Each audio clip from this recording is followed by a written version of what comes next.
नमस्कार सभी को।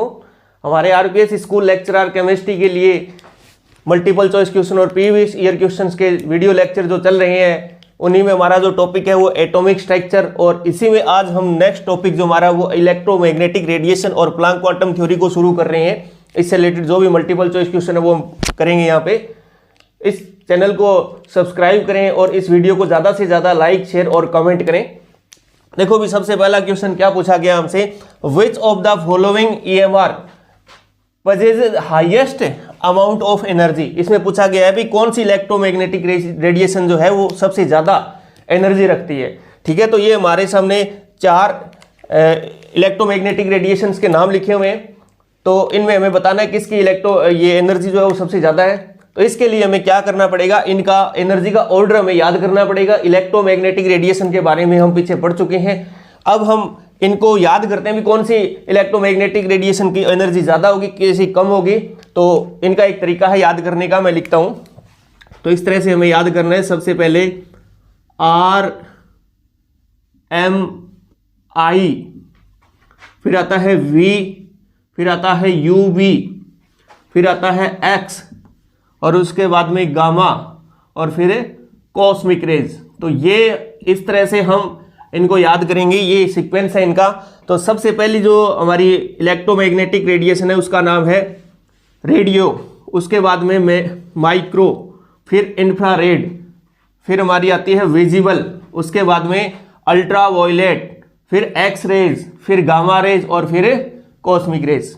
तो इस तरह से ये हमारी इलेक्ट्रोमैग्नेटिक रेडिएशन जो है वो मैंने लिख दी सारी, और ये इनका सीक्वेंस इसी तरह हमें याद करना है। अब देखें भी ये जो हमने लिखी है, अब इसमें हम लेफ्ट से राइट जब चलते हैं, तो हमारा लेमडा जो होता है वो डिक्रीज होगा। लेमडा हम पढ़ के आ चुके हैं, क्या होता है हमारी वेवलेंथ।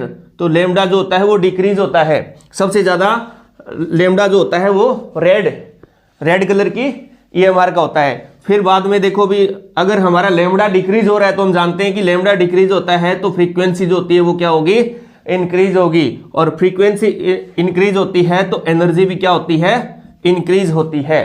तो इस तरह से हमने देखा कि यहाँ रेडियो से लेकर कॉस्मिक रेज तक हम चलते हैं तो इनका लेमडा या इनकी वेवलेंथ डिक्रीज होती है, और वेवलेंथ डिक्रीज होती है तो इनकी फ्रीक्वेंसी आवृत्ति इंक्रीज होती है और इनकी एनर्जी भी इंक्रीज होती है। अब हमसे क्या पूछा गया है कि इनमें किसकी एनर्जी सबसे ज्यादा है।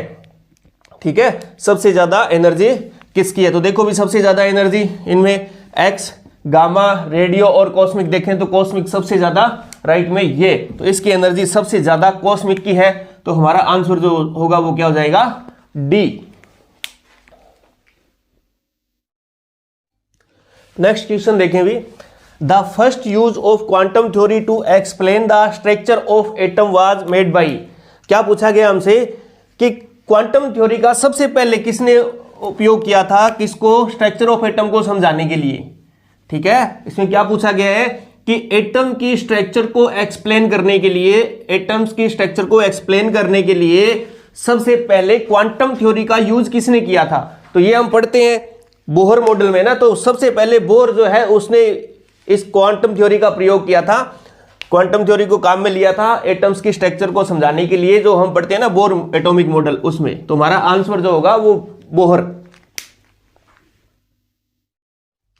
देखिए भी नेक्स्ट क्वेश्चन हमसे क्या पूछा गया है, a gas absorb a photon of 300 nanometre and then reemits 2 photons.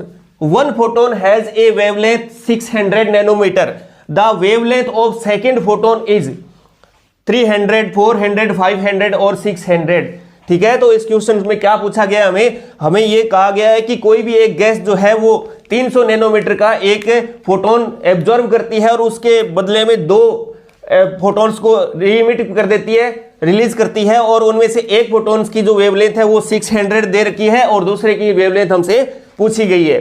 ठीक है, तो इसको समझे भी इस तरह से, ये कोई गैस है और ये गैस जो है वो क्या कर रही है, एक फोटोन्स को एब्जॉर्ब कर रही है, एक फोटोन को एब्जॉर्ब कर रही है, जिसकी वेवलेंथ जो है उसको हमने लैम्डा 1 बोल दिया, और लैम्डा 1 हमें दे रखा है कितना, 300 नैनोमीटर। तो यहाँ पे वेवलेंथ हमारी 300 नैनोमीटर है, और इस फोटोन की एनर्जी को हमने क्या मान लिया, E1। अब बदले में ये दो फोटॉन्स को जो है वो रिलीज कर रही है ये गैस। तो ये एक पहला फोटोन और ये दूसरा फोटोन। जो पहला फोटोन है इसकी वेवलेंथ हमें दे रखी है, कितनी दे रखी है 600 नैनोमीटर। तो इसकी वेवलेंथ को हमने λ2 लिखा और λ2 कितना दे रखा है 600 नैनोमीटर। और इसकी एनर्जी को हमने कितना मान लिया E2। अब जो ये दूसरा फोटोन है इसकी लैम्डा को हमने लिखा λ3, ये हमसे क्वेश्चन में पूछा गया है। और इसकी एनर्जी को हमने कितना मान लिया E3। तो देखो भी हमें इस क्वेश्चन में क्या पूछा गया है, λ3 हमें निकालना है। ठीक है, तो हम जानते हैं कि ये बात हमें पता होना चाहिए कि जो पहला फोटोन जो एब्जॉर्ब किया जा रहा है इसकी एनर्जी E1 जो है, जितनी E1 एनर्जी का फोटोन इसने एब्जॉर्ब किया है इतनी ही एनर्जी के दोनों फोटोन जो है ये गैस रिलीज कर रही है। इसका मतलब E1 जो होगा वो किसके इक्वल होगा, ये हमें पता होना चाहिए कि E1 जो होगा वो इन दोनों का सम होगा E2 प्लस में E3। ठीक है, क्योंकि इन दोनों की एनर्जी मिला के इतनी एनर्जी बनेगी, जितनी एनर्जी का एब्जॉर्ब किया उतनी एनर्जी का ये री इमिट कर रही है। तो E1 इक्वल क्या हो जाएगा E2 प्लस में E3।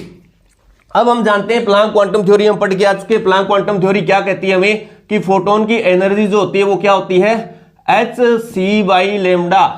ये प्लांक क्वांटम थ्योरी हमने पढ़ी है। तो अब हम यहां पे वैल्यू पुट करते हैं। E1 की जगह हम क्या लिखेंगे hc/λ1 इक्वल क्या हो जाएगा hc/λ2 प्लस में hc/λ3। तो यहां पे देखो भी hc से hc कैंसिल होंगे, तो अब क्या बचा हमें 1/λ1 इक्वल क्या हो जाएगा 1/λ2 और प्लस में 1/λ3। यहां पे हम लैम्डा की वैल्यू पुट करते हैं तो λ1 की वैल्यू हमारी कितनी है 300 नैनोमीटर इक्वल क्या हो जाएगा 1/600 600 और प्लस में 1/λ3 हमें निकालना है। तो देखो भी 1/λ3 को हम एक साइड रखें तो क्या हो जाएगा 1/300 1/300 माइनस में 1/600। तो यहां पे हमारा लघुत्तम कितना आ रहा है 600 हमारा लघुत्तम आएगा। तो यहां पे क्या हो जाएगा 2 - 1 यानी कि 1/600। तो 1/λ3 इक्वल क्या आया हमारा 1/600। तो λ3 इक्वल क्या हो जाएगा λ3 इक्वल क्या हो जाएगा 600 नैनोमीटर हमारा आंसर आएगा। तो λ3 की वैल्यू कितनी आ रही है 600 नैनोमीटर। तो हमारा आंसर हो जाएगा डी। नेक्स्ट क्वेश्चन देखें भी, एक change in energy, energy change हमें दिया गया है डेल ई इक्वल क्या दिया गया है 3 × 10⁻⁻8 जूल। ये वैल्यू किस में है जूल में है। और यहाँ पे क्या दिया गया है एच का मतलब यहाँ पे क्या है प्लांक कांस्टेंट। प्लांक कांस्टेंट की वैल्यू दे रखी है 6.64 × 10⁻34 जूल सेकेंड। और यहाँ पे लाइट प्रकाश का वेग दे रखा है 3 × 10⁸ मीटर सेकेंड इनवर्स। तब हमें क्या निकालनी है वेवलेंथ, वेवलेंथ हमें निकालनी है। तो वेवलेंथ निकालनी है तो देखो भी ये प्लांक क्वांटम थ्योरी की बात चल रही है। तो प्लांक क्वांटम थ्योरी हमें क्या बताती है E इक्वल क्या होता है h × c/λ। ये फॉर्मूला हम पढ़ चुके हैं। तो यहाँ पे डेल E दे रखा है तो डेल E का मतलब चेंज इन एनर्जी, तो मतलब तो वही है एनर्जी का। तो यहाँ पे डेल E भी हम लिख देंगे, बात एक ही रहेगी। अब सुने भी यहाँ पे हमें निकालना क्या है लैम्डा। तो लैम्डा हमें यहाँ पे वेवलेंथ जो है वो हमें निकालनी है। और यहाँ पे डेल E की वैल्यू दे रखी है हमें, डेल E दे रखा है, प्लांक कांस्टेंट की वैल्यू दे रखी है और C की वैल्यू भी हम जानते ही हैं। तो इन सब की वैल्यू तो पुट करनी है हमें। लैम्डा को एक साइड लेके आएंगे तो लैम्डा इक्वल क्या हो जाएगा लैम्डा इक्वल हो जाएगा हमारा h × c और बटे में डेल E। इनकी वैल्यू पुट करते हैं। h की वैल्यू हमें दे रखी है प्लांक कांस्टेंट की 6.64 × 10⁻34 जूल सेकेंड, इसकी यूनिट जूल सेकेंड होती है इनटू। अब देखो भी ये क्या है c, लाइट का वेग कितना दे रखा है 3 × 10⁸ मीटर सेकेंड इनवर्स में दे रखा है। और बटे में क्या लिखा हुआ है हमारा डेल E। तो डेल E हमें चेंज इन एनर्जी दे रखा है कितना 3 × 10⁻⁸ ये जूल में है। और सबसे पहले हम यूनिट से यूनिट को कैंसिल करते हैं। तो देखो भी ये जूल से जूल कैंसिल हो गया और सेकंड से सेकंड इनवर्स कैंसिल हो गया, तो मीटर ही बचा हमारा। अब देखो 3 से 3 कैंसिल आउट हो गया। तो अब देखो क्या बचा, जो वैल्यू बची वो उसको हम लिखते हैं 6.64 × 10 की पावर कितनी बची भी। अब देखो ये 10 की पावर बटे में -8 है, ऊपर आएगी +8 हो जाएगी और 10 की पावर 8 यहाँ पे है ही। तो टोटल 10 की पावर कितनी होगी 16। तो 10 की पावर -34 इंटू 10 की पावर 16। अब इन ये पावर जो है इनको अपने हल करेंगे तो 34 में से 16 को घटाएंगे तो कितना बचा, बताओ भी, 18 बचे ना, 18। तो लिखेंगे 6.64 इंटू 10 के पावर -18 -18, और ये किस में आ रहा है हमारा आंसर, मीटर में। ठीक है, तो वेवलेंथ जो है लेमडा वो हमारी कितनी आई, 6.64 गुणा 10 के पावर -18 मीटर। अब हमें ये आंसर देखना है, लेकिन आंसर में क्या है, जो ऑप्शन में दे रखे हैं वो किस में दे रखे हैं, एंगस्ट्रोम में दे रखे हैं, और जो अभी हमने आंसर निकाला है वो किस में निकाला है, मीटर में। इसका मतलब हमें इसको कन्वर्ट करना पड़ेगा एंगस्ट्रोम में। हम जानते हैं, ये सब पढ़ भी चुके हैं कि 1 मीटर इक्वल कितने एंगस्ट्रोम होते हैं, 10 की पावर 9, 10 की पावर 9, हाँ 10 की पावर 9 क्या होते हैं, एंगस्ट्रोम होते हैं। ऐसा हम पढ़ चुके हैं ना। अच्छा सॉरी, 10 की पावर 10 ये तो नैनोमीटर होता है ना, 10 की पावर 9 तो क्या होता है हमारा, नैनोमीटर होता है ना। तो एंगस्ट्रोम जो होता है 1 मीटर इक्वल कितने एंगस्ट्रोम होता है, 10 की पावर 10 एंगस्ट्रोम। ठीक है, और हमारे यहाँ पे कितने मीटर है, 6.64 इंटू 10 की पावर -18 मीटर। तो इसको हमें एंगस्ट्रोम में कन्वर्ट करना है, तो इसको हम मल्टीप्लाई कर देंगे किससे, 10 की पावर 10 से मल्टीप्लाई करेंगे, है ना। तो ये वैल्यू हमारी किस में आ जाएगी, एंगस्ट्रोम में। तो लैम्डा इक्वल देखो भी क्या हो जाएगा, 6.64 गुणा 10 की पावर -18 इंटू 10 की पावर कितनी, 10। तो क्या बचा, लैम्डा इक्वल क्या हो जाएगा हमारा, 6.64 इंटू 10 की पावर -8 है। तो एंगस्ट्रोम में हमारा आंसर क्या आएगा, 6.64 गुणा 10 की पावर -8 कि क्या आ गया ये हमारा आंसर अब है एंगस्ट्रोम। तो हमारा जो आंसर होगा सी नंबर ऑप्शन है सही होगा। देखिए भी नेक्स्ट क्वेश्चन क्या पूछा गया हमें, the value of Planck's constant, Planck constant की वैल्यू दे रखी है हमें 6.63 गुणा 10 की power -34 joule second. The velocity of light, light की वेलोसिटी भी हमें दे रखी है, कितनी दे रखी है, 3 गुणा 10 की पावर 8 मीटर सेकंड इनवर्स, है ना। Which value is closest to the wavelength in metre of a quantum of light with frequency of 8 गुणा 10 की पावर 18 सेकंड इनवर्स। तो यहाँ पे देखो भी इसमें फ्रीक्वेंसी भी दे रखी है लाइट की, और हमसे क्या पूछा गया है, वेवलेंथ पूछा गया है। तो इस क्वेश्चन में हमें वेवलेंथ पूछा गया, लाइट की वेवलेंथ पूछी गई है, इसकी फ्रीक्वेंसी भी दे रखी है हमें, और इसकी वेलोसिटी ऑफ लाइट भी दे रखा है, प्लांक कांस्टेंट की भी वैल्यू दे रखी है, हमें क्या निकालना है, लैम्डा निकालना है। तो देखो भी प्लांक्स क्वांटम थ्योरी की बात करें तो E इक्वल हम जानते हैं, इक्वल क्या होता है, H into C by lambda. ठीक है, और यहां हमसे लेमडा पूछा गया, तो लेमडा को एक साइड लिखेंगे तो लेमडा इक्वल क्या हो जाएगा, H इंटू सी बटे में E। तो ये फॉर्मूले से हम क्या निकाल लेंगे, लेमडा की वैल्यू निकाल लेंगे। लेकिन समस्या यहाँ पे क्या आ रही है कि एनर्जी नहीं है हमारे पास, तो एनर्जी निकालने के लिए फिर हम क्या करेंगे, देखो इसी फॉर्मूले को यूज करेंगे। E इक्वल क्या होता है, प्लांक क्वांटम थ्योरी हम पढ़ गए हैं, E इक्वल क्या होता है, H म्यू, है ना। तो म्यू यहाँ पे हमारी क्या है, फ्रीक्वेंसी, फ्रीक्वेंसी हमें दे रखी है ना, कितनी, 8.10 की पावर 15, है ना। तो ये वैल्यू रखेंगे और यहाँ से E की वैल्यू निकाल लेंगे ना। तो E की वैल्यू क्या आएगी, देखें अभी E इक्वल क्या हो जाएगा, E इक्वल क्या हो जाएगा, प्लांक कांस्टेंट की वैल्यू कितनी दे रखी है, 6.63 गुणा 10 की पावर -34, ये क्या है हमारी जूल सेकेंड। ठीक है,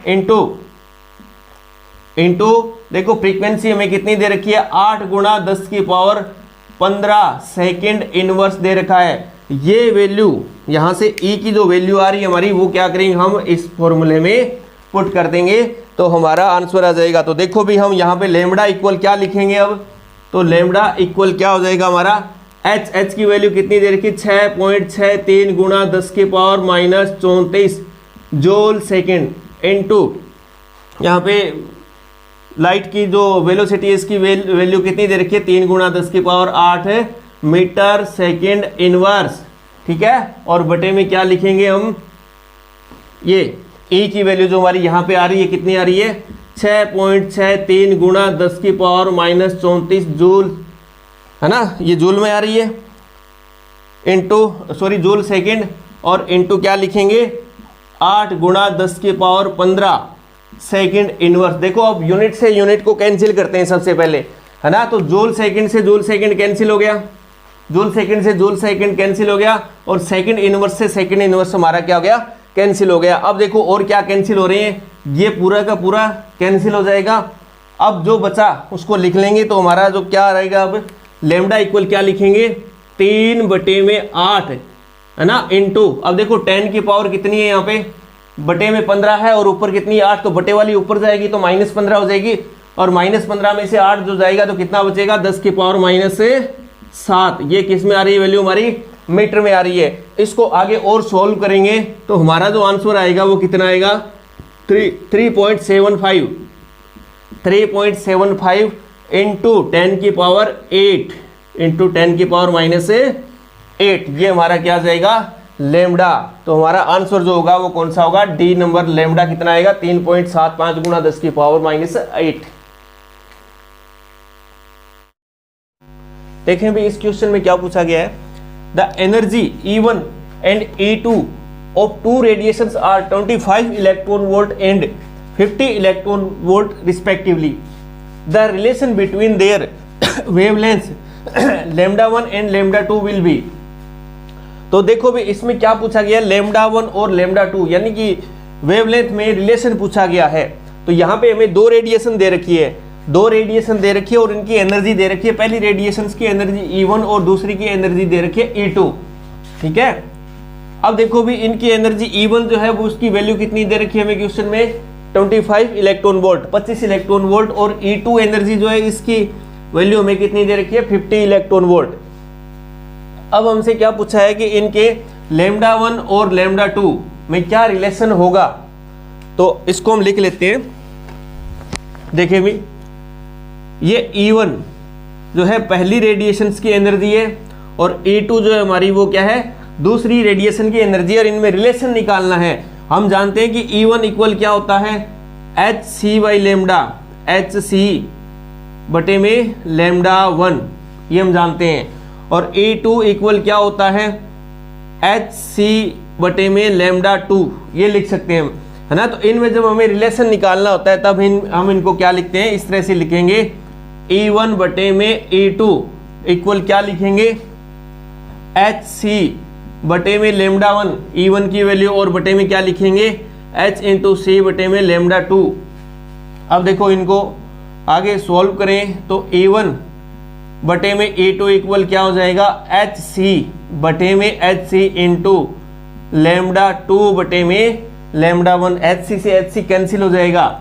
तो अब देखें भी E1 की वैल्यू रखेंगे हम, यहाँ पे E1 की वैल्यू कितनी दे रखी है, 25 इलेक्ट्रॉन वोल्ट, तो हमने लिखा 25 इलेक्ट्रॉन वोल्ट, और E2 की वैल्यू कितनी दे रखी है हमें, 50 इलेक्ट्रॉन वोल्ट, इक्वल क्या हो जाएगा हमारा, λ2 बटे में λ1। तो अब इसको कैसे लिखेंगे, λ1 इंटू 25 इक्वल λ2 इंटू 50। तो देखो इनको कैंसिल करेंगे तो ये क्या आ जाएगा, 1 2 से कट जाएगा ये, तो λ1 इक्वल क्या आएगा, 2λ2। ये हमारा आंसर होगा सी नंबर ऑप्शन।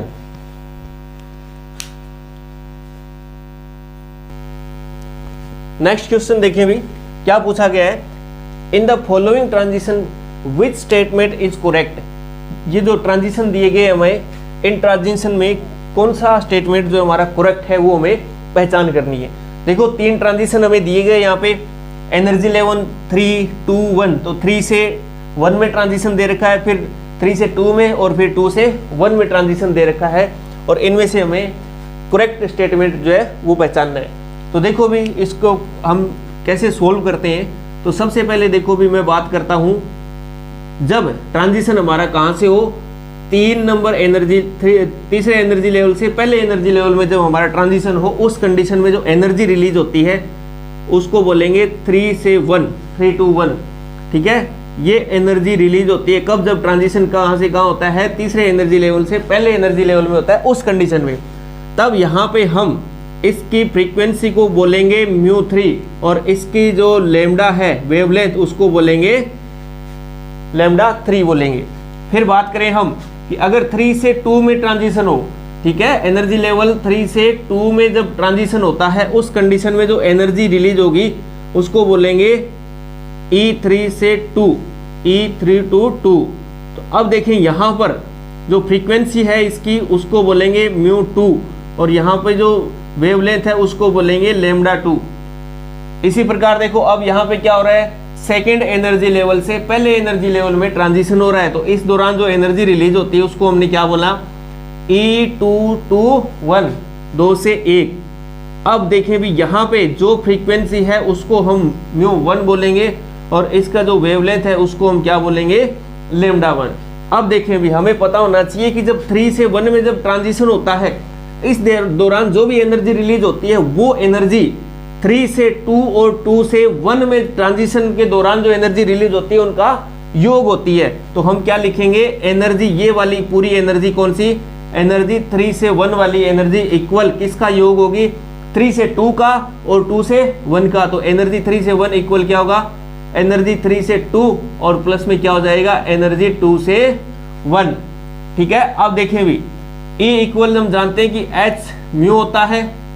अब देखिए H म्यू, तो H तो प्लांक कांस्टेंट है, लेकिन ये कौन सा म्यू की बात हो रही है, ये इस म्यू की बात हो रही है, μ3 की बात। तो यहाँ पे हम लिखेंगे फ्रीक्वेंसी μ3 इक्वल, अब देखें यहाँ पर भी H म्यू लिखेंगे, H म्यू, लेकिन अब यहाँ पे कौन से H म्यू की बात हो रही है, 3 से 2, 3 से 2 का मतलब यहाँ पे फ्रीक्वेंसी 2 की बात हो रही है, तो μ2 लिखेंगे और प्लस में अब यहाँ पर भी H म्यू, लेकिन ये म्यू कौन सा, 2 से 1, 2 से 1 का मतलब μ1, इस तरह से।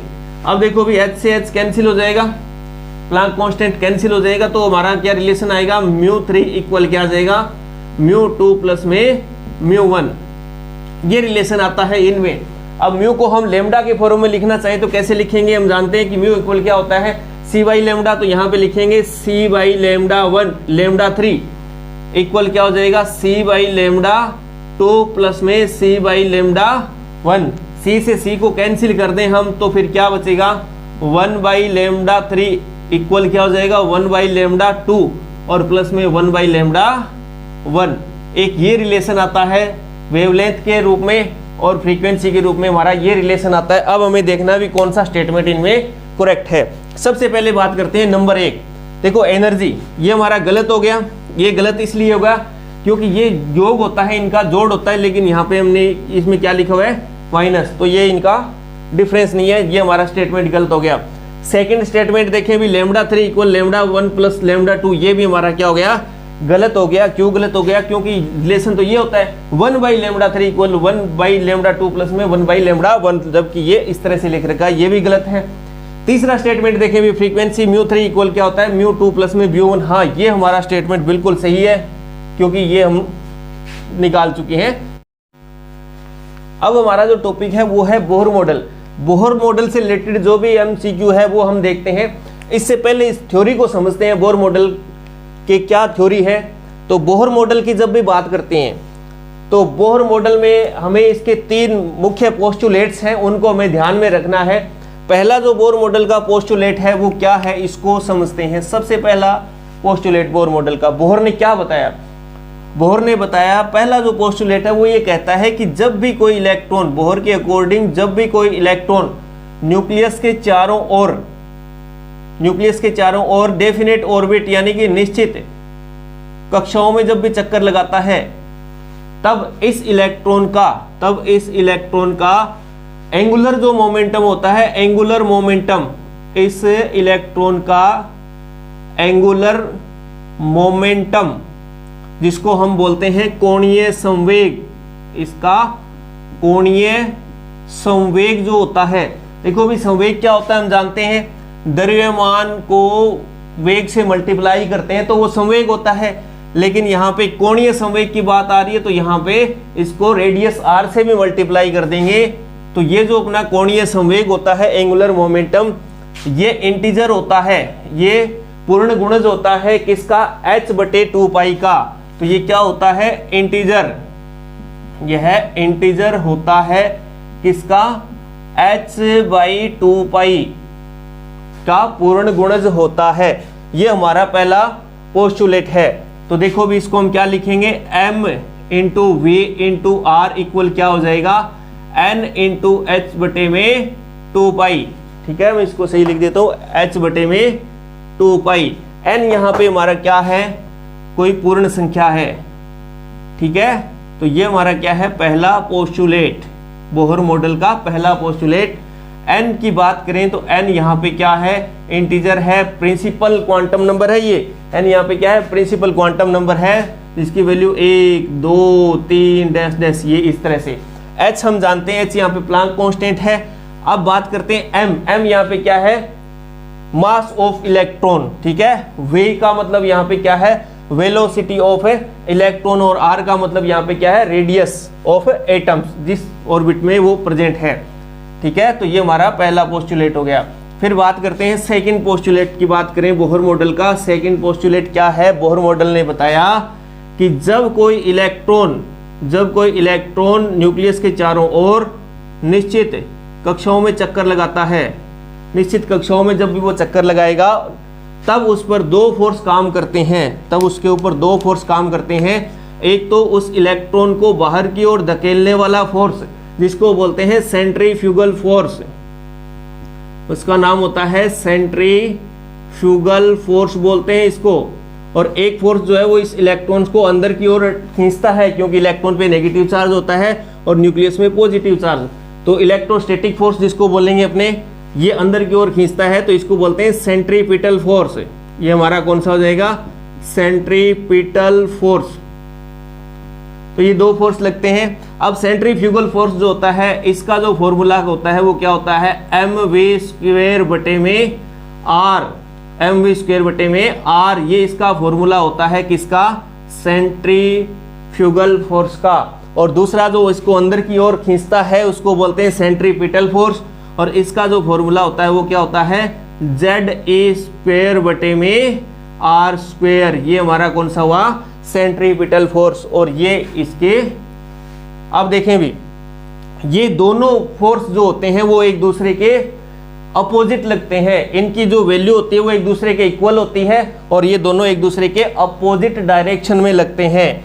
तो हम इनकी वैल्यू क्या होगी, इक्वल होगी, तो इनको इक्वल लिख सकते हैं। तो लिखेंगे सेंट्रीपिटल फोर्स कौन सा हमारा, mv² बटे में r, इक्वल है ना, वैल्यू इक्वल है, तो क्या हो जाएगा, ZA² बटे में r²। ये हमारा, अब देखिए भी, इसमें r से r कैंसिल हो जाएगा, तब फॉर्मूला क्या बनेगा, mv² इक्वल क्या हो जाएगा, ZA² बटे में r। ये हमारा पोस्टुलेट नंबर 2 बोहर मॉडल। तीसरा पोस्टुलेट देखें भी, 3 नंबर पोस्टुलेट क्या है। अब बोहर ने बताया कि जब भी इलेक्ट्रॉन एक ऊर्जा स्तर से दूसरे ऊर्जा स्तर में जाता है ना, एनर्जी लेवल से हायर एनर्जी लेवल से लोअर एनर्जी लेवल में जब भी इलेक्ट्रॉन जाता है, ये हमारा हायर एनर्जी लेवल E3, ये E2 और ये A1। तो इलेक्ट्रॉन जब हायर एनर्जी लेवल से लोअर एनर्जी लेवल में जाता है तब वो क्या करता है, रेडिएशन, जो विकिरण जो होता है या एनर्जी जो होता है उसको इमिट करता है, ठीक है। अब देखें भी, यहाँ पे ये E3 से E1 में जब इलेक्ट्रॉन आ रहा है तो यह कुछ एनर्जी रिलीज करेगा, रेडिएशन के रूप में एनर्जी रिलीज करता है, जिसको हम क्या बोल देंगे, E3, ठीक है, जिसको अपने E बोल देते हैं, सॉरी E बोल दिया मैंने। E इक्वल क्या होगा, अब देखिए भी, यहां से लेकर यहां तक की जो फ्रीक्वेंसी है उसको हमने क्या बोल दिया, μ''। तो यहाँ पे जो एनर्जी डिफरेंस जो आएगा हमारा, एनर्जी का डिफरेंस 3 से 2 1 का, तो वो क्या आएगा, h∼'। यहाँ पे ये एनर्जी लेवल। फिर बात करें, अगर इलेक्ट्रॉन यहाँ से यहाँ तक आता है तब वो एनर्जी रिलीज करता है, तो वो एनर्जी हमारी जो आएगी डेल E, वो किसके इक्वल होगी, h∼', क्योंकि यहाँ पे जो इसकी फ्रीक्वेंसी होगी उसको डबल डैश बोल दिया हमने। और इलेक्ट्रॉन सेकंड से 1 में आता है तब भी एनर्जी रिलीज करेगा, तो यहाँ पे energy difference del E equal क्या आ जाएगा हमारा, h∼। अब यहाँ पे सिर्फ सिंगल डैश करेंगे, और क्योंकि यहाँ पे जो फ्रीक्वेंसी है इसकी वो क्या है, μ' मान लिया हमने, ठीक है। तो अब देखें भी, यहाँ पे 3 फोटोन हमें दिखाई दे रहे हैं, क्योंकि एनर्जी जो रिलीज करता है इलेक्ट्रॉन वो फोटोन के रूप में रिलीज करता है। तो देखो यहाँ पे 3 फोटोन हमें दिखाई दे रहे हैं, फोटोन नंबर 1, ठीक है, ये हमारा दूसरा फोटोन, और ये हमारा तीसरा फोटोन। तो देखिए भी, ये 3 फोटोन की एनर्जी हमें दी हुई है। अब इन 3 फोटोन की एनर्जी है ये, और सबसे हाईएस्ट जो एनर्जी है कौन से फोटोन की होगी, इस फोटोन की, और फिर इसकी, और ये अलग अलग फोटोन है, लेकिन सबसे हाईएस्ट एनर्जी की बात करें तो हमारी किसकी होगी, इस फोटोन की होती है। तो अब बात करें फोटोन की एनर्जी जो होती है वो E इक्वल क्या होता है एच म्यू। ये हमारे 3 पोस्टुलेट जो है किसके, बोहर मॉडल के 3 पोस्टुलेट हमने यहाँ पे समझे। अब देखिए इन तीनों पोस्टुलेट को मैं एक साथ लिखना चाहूँ, यहाँ पे देखो यहाँ पे अलग से इन दोनों तीनों पोस्टुलेट को मैं एक साथ लिखूं तो सबसे पहला पोस्टुलेट हमारा क्या है, तो पहला पोस्टुलेट हमारा है MVR equal ZE square, sorry H/2 है ना, NH/2। तो पहला पोस्टुलेट हमारा क्या है MVR इक्वल क्या होता है NH/2। सेकेंड पोस्टुलेट की बात करें तो सेकेंड पोस्टुलेट क्या आता है हमारा MV स्क्वेयर इक्वल क्या होता है ZE स्क्वेयर R। तीसरा पोस्टुलेट जो आता है वो क्या आता है एनर्जी इक्वल क्या होता है H म्यू या HC/λ। तो ये हमारे तीनों पोस्टुलेट हमने एक साथ लिखे।